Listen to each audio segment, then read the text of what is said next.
गजाननं भूतगणादिसेवितं कपित्थजम्बूफलसारभक्षितम् उमासुतं शोकविनाशकारणं नमामि विघ्नेश्वरपादपङ्कजम्। सदाशिवसमारम्भां शङ्कराचार्यमध्यमाम् अस्मदाचार्यपर्यन्तां वन्दे गुरुपरम्पराम्। अपारकरुणासिन्धुं ज्ञानदं शान्तरूपिणं श्रीचन्द्रशेखरगुरुं प्रणमामि मुदान्वहम्। देवे देहे च देशे च भक्त्यारोग्यसुखप्रदं बुधपामरसंसेव्यं तं श्रीजयेन्द्रं नमाम्यहम्। नमामः शङ्करान् वाक्यविजयेन्द्रसरस्वतीं श्रीगुरुं शिष्टमार्गानुनेतारं सन्मतिप्रदम् श्री सत्यचन्द्रशेखरेन्द्र सरस्वती स्वामिने नमः। सर्वमङ्गलमाङ्गल्ये शिवे सर्वार्थसाधिके शरण्ये त्र्यम्बके देवी नारायणि नमोऽस्तुते। जय नारायणि नमोऽस्तुते। ప్రియమిత్రులందరికీ కూడా హృదయపూర్వక ధన్యవాదాలు. ఆత్మీయులారా, పరమ పవిత్రమైనటువంటి భాద్రపద మాసంలో కృష్ణపక్షం ప్రారంభమైంది. ఈ యొక్క పవిత్రమైనటువంటి పితృకార్యములు ఆచరించేటువంటి ఈ యొక్క పవిత్రమైన దినములే శ్రాద్ధ కార్యక్రమాలన్నీ నిర్వహిస్తారు. కృష్ణపక్ష పాడ్యము నుండి మహాలయ అమావాస్య వరకు కూడా 15 రోజులు ప్రతి ఒక్కరూ కూడా వారి యొక్క వంశంలో గతించిన వారందరికీ కూడా తిలతర్పణాదులు, శ్రాద్ధ కర్మలు, దాన ధర్మాదులు చేయడం ద్వారా విశేషమైనటువంటి పితరుల యొక్క కృపా కటాక్షాన్ని పొందుతారని మనకు శాస్త్రాలు తెలియచేస్తున్నాయి. ఈ యొక్క 15 రోజులలో మనకు సంప్రాప్తమయ్యేటువంటి ముఖ్యమైన విషయాలు ఏవనగా, ద్వాదశి నాడు చాలా శ్రేష్టమైనటువంటి యతి మహాలయము అని వస్తుంది. తర్వాత నవమి రోజు అవిధవా నవమి అనగా సువాసినిగా ప్రాణాలు అర్పించిన వారు ఎవరైతే ఉన్నారో వారందరి యొక్క పుణ్యదినమది.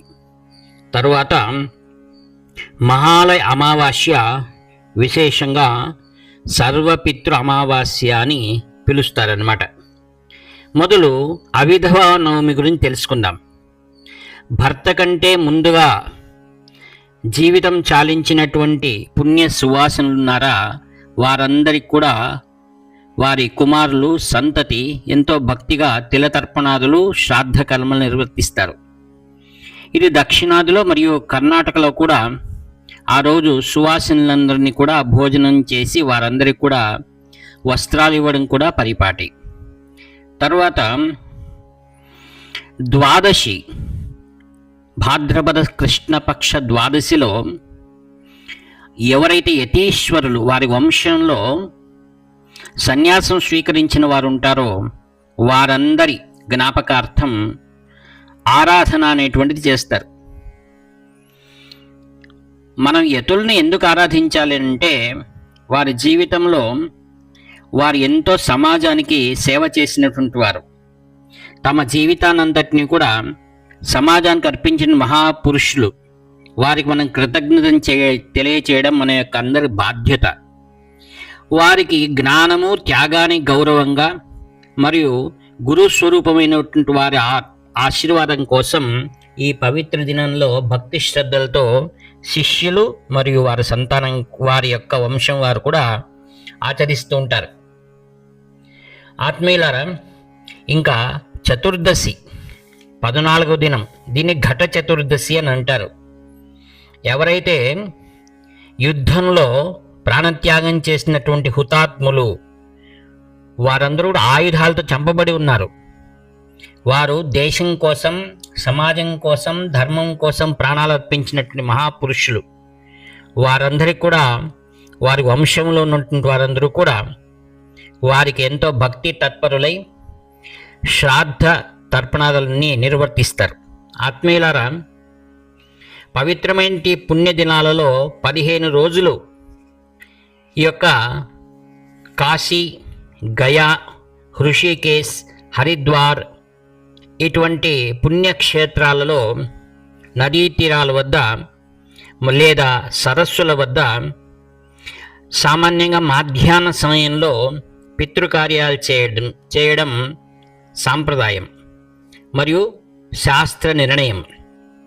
ఆత్మీయులారా, ఒక నివేదిక ప్రకారం ఉత్తరాదిలో ఉన్నటువంటి యొక్క క్షేత్రాలకు దాదాపుగా 5 లక్షల నుండి 75 లక్షల మంది యాత్రికులు లేదా పితృకార్యాలు చేయడానికని గుమ్మికూడుతారని ఒక సర్వే ద్వారా మనకు తెలుస్తుంది. అనగా ఇంతటి భక్తి ప్రపత్తులు ఈ సమాజంలో నెలకొని ఉన్నాయంటే అది మహాపురుషులు మనకు అందించినటువంటి జ్ఞాన మార్గము అని మనం గుర్తించాలి. నేను గత కొన్ని సంవత్సరాల వెనకల వెస్ట్ బెంగాల్లో వెళ్ళాను. వెస్ట్ బెంగాల్లో ఈ యొక్క మహాలయ పక్షం ఏదైతే ఉందో, అనగా మహాలయ అమావాస్య నాడు వారు చాలా భక్తితో శ్రద్ధలతో పితృకార్యాలు చేస్తారు. అందులో అక్కడ హుగ్లీ నది, గంగా నది ప్రవహిస్తుంది. ఆత్మీయులారా, మనకు బెంగాల్ అనగానే దుర్గా పూజ జ్ఞాపకం వస్తుంది. ఆ యొక్క మహాగౌరీదేవి కైలాసం నుండి తమ యొక్క కుటుంబం వద్దకు వచ్చేస్తుంది, అనగా పుట్టినింటికి వస్తుందన్నమాట. ఏ రోజు మహాలయ అమావాస్య నాడు వస్తుంది ఆమె. ఆ రోజు అందరూ కూడా మహాలయ అమావాస్య ఉన్నందువలన ప్రత్యేకమైన గదులు లేదా తాత్కాలికం కొన్ని మందిరాలు నిర్మించి ఆ మందిరాలలో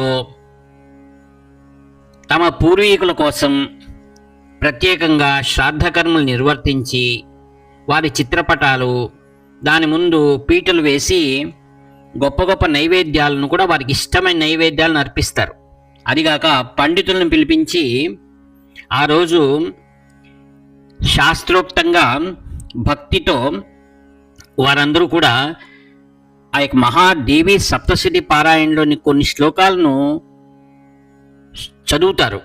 ఎందుకనగా వారి పెద్దలు కూడా వాటిని వినిపించడం ద్వారా వారు స్వర్గానికి చేరుకుంటారనే ఒక నమ్మకం బెంగాల్ రాజ్యంలో ఉంది. ఆత్మీయులారా, ఈ విధంగా అనేకమైనటువంటి శుభకార్యాల పూర్వంలో కూడా మనం పెద్దలను ఆచరించేటువంటి విధానం మన సాంప్రదాయంలో ఉంది.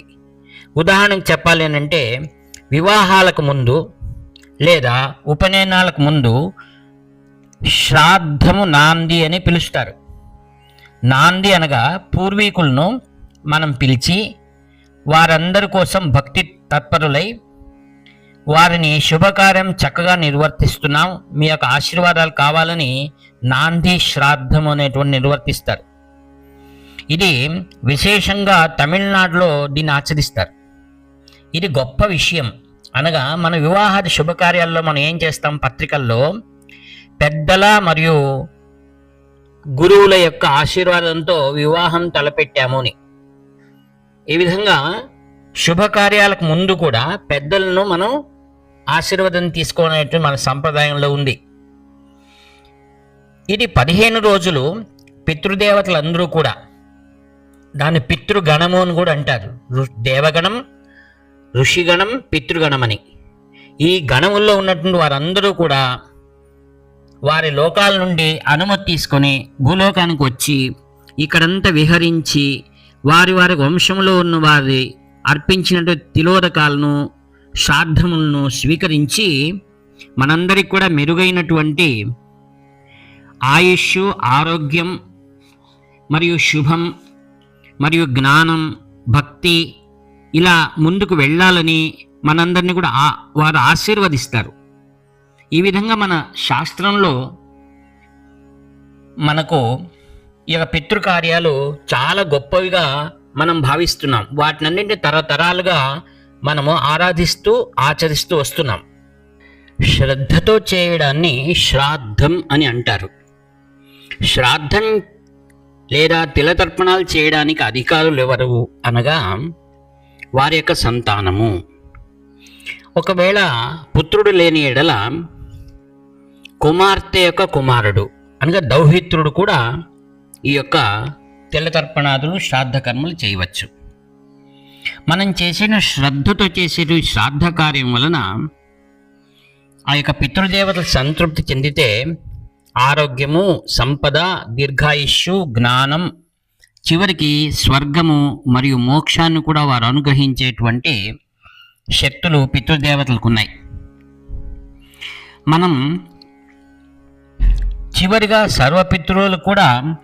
సర్వపితృ అమావాస్య అని ఆ రోజు చేయడం ద్వారా వెనకల మనం ఏదైనా పితృకార్యాల్లో న్యూనత ఉంటే అది ఈ మహాలయ అమావాస్యలో చేసే పితృకార్యం వలన ఆ న్యూనత భర్తీ చేయబడుతుందన్నమాట.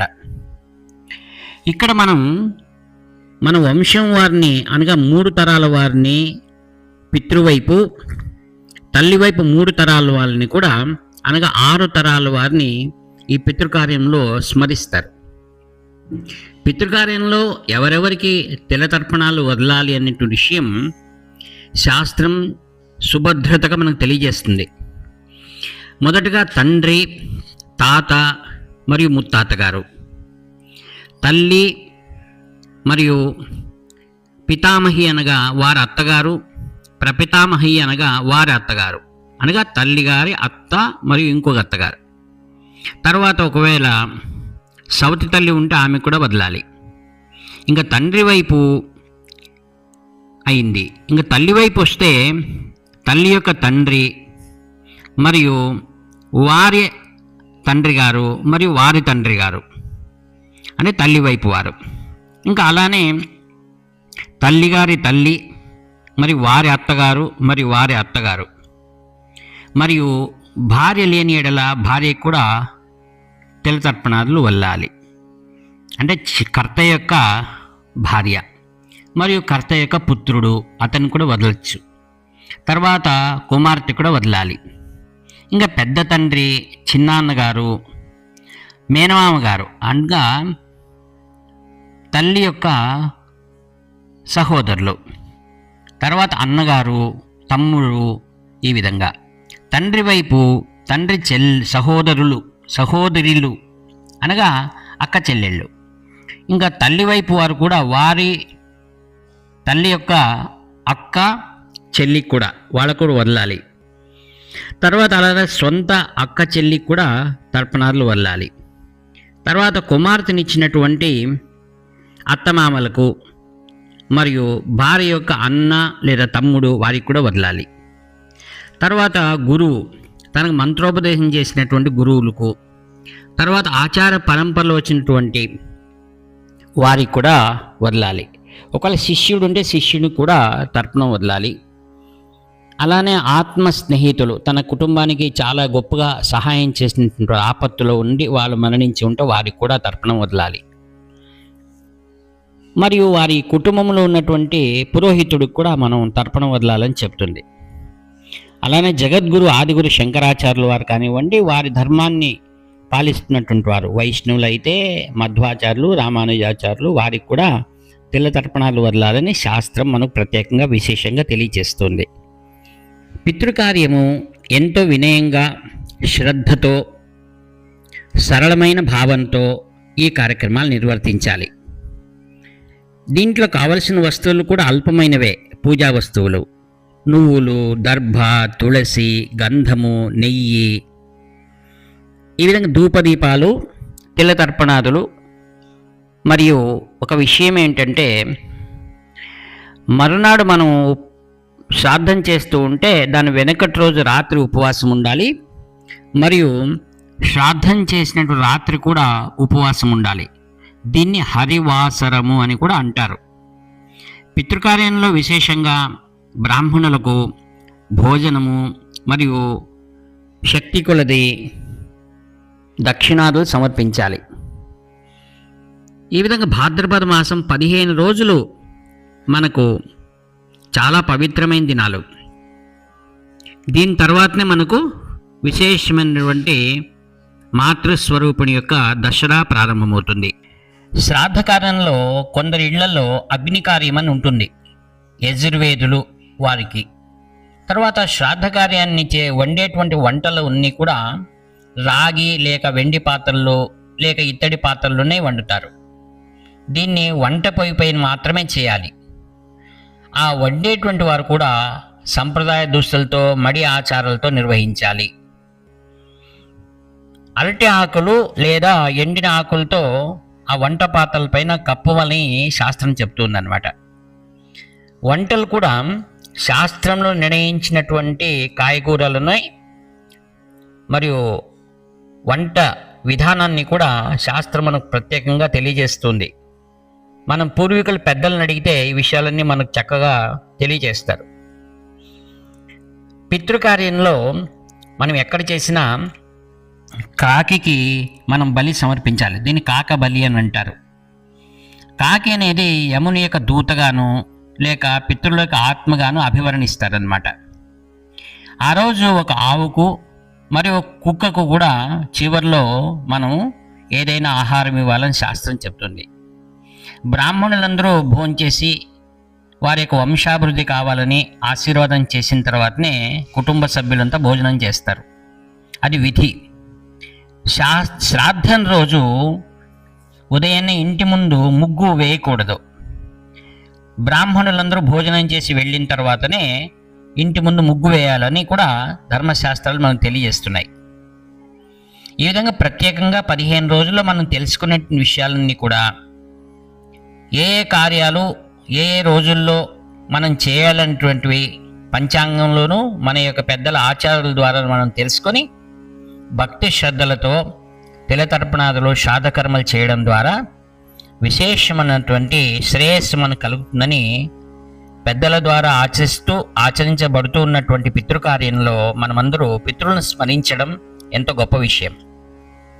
గరుడ పురాణంలో విశేషంగా మనకు ఏ యొక్క అవకాశం లేనటువంటి వారు, ఉదాహరణకు అడవిలో ఉన్నారనుకోండి ఒక వ్యక్తి, ఆ రోజు వారి తండ్రి శ్రాద్ధమో లేక పితృపక్షాల్లో ఉన్నాడనుకోండి, అతను ఒక రావి చెట్టును కౌగిలించుకొని తమ పితృలను స్మరించడం ద్వారా ఆ పితృకార్యం చేసినటువంటి పుణ్యం వస్తుందని కూడా గరుడ పురాణాలు కొన్ని మనకు తెలియజేస్తున్నాయి. గరుడ పురాణంలో చాలా విశేషాలు ఈ పితృకార్యాల గురించి విశదపరుస్తూ ఉన్నాయన్నమాట. పితృకార్యాలు చేయని వారికి వారి వంశంలో అనేకమైన ఇబ్బందులు కలిగినటువంటివి మనకు అనేక నిదర్శనాలు మనకు కనిపిస్తున్నాయి. మనం త్రేతాయుగంలో శ్రీరామచంద్రుల వారు దశరథ మహారాజు కోసం అరణ్యంలో ఉన్న అక్కడ సౌలభ్యంగా దొరికినటువంటి వస్తువులతోనే ఆయన పితృకార్యం చేసినట్లుగా మనకు శ్రీమద్ రామాయణం తెలియజేస్తుంది. ద్వాపరయుగంలో శ్రీకృష్ణ భగవానుడు గ్రహణాదులు మరియు పితృకార్యాల్లో కూడా ఆ యొక్క యాదవులందరితోనూ కలిసి ఆ యొక్క నదీ తీరం దగ్గరికి వెళ్ళి శ్రాద్ధకర్మలు నిర్వర్తించినట్లుగా భాగవతాది పురాణాలు మనకు తెలియజేస్తున్నాయి. కావున పితృకార్యంలో ఆ యొక్క పిండ ప్రదానం అనేది చాలా ముఖ్యమైనది. అందుకోసమే చాలామంది గయా క్షేత్రానికి వెళ్ళి ఆ గయా క్షేత్రంలో పితృకార్యాలు నిర్వర్తిస్తూ ఉంటారు.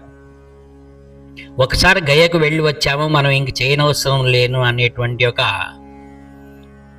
అపభ్రంశ చాలా మందిలో ఉంది. అలా ఎప్పటికీ చేయకూడదు. మన జీవితాంతం కూడా తప్పకుండా పితృకార్యాలు చేయాలని మనకు విధి మనకు తెలియజేస్తుంది.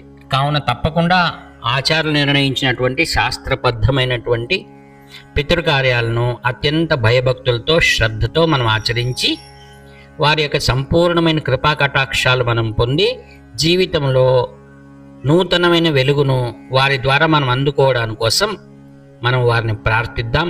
అందరికి కూడా శుభం కలగని పితృదేవతలందరూ కూడా మనల్ని ఆశీర్వదించని ప్రార్థిస్తూ ఈ వాక్పుష్పములను ఆచార్యుల పాదపద్మములకు శిరస్సు వంచి నమస్కరిస్తూ సమర్పిస్తున్నాను. హర హర శంకర, జై జయ శంకర. ఇట్లు వ్యాఖ్యాత నివర్తి నాగభూషణ శర్మ.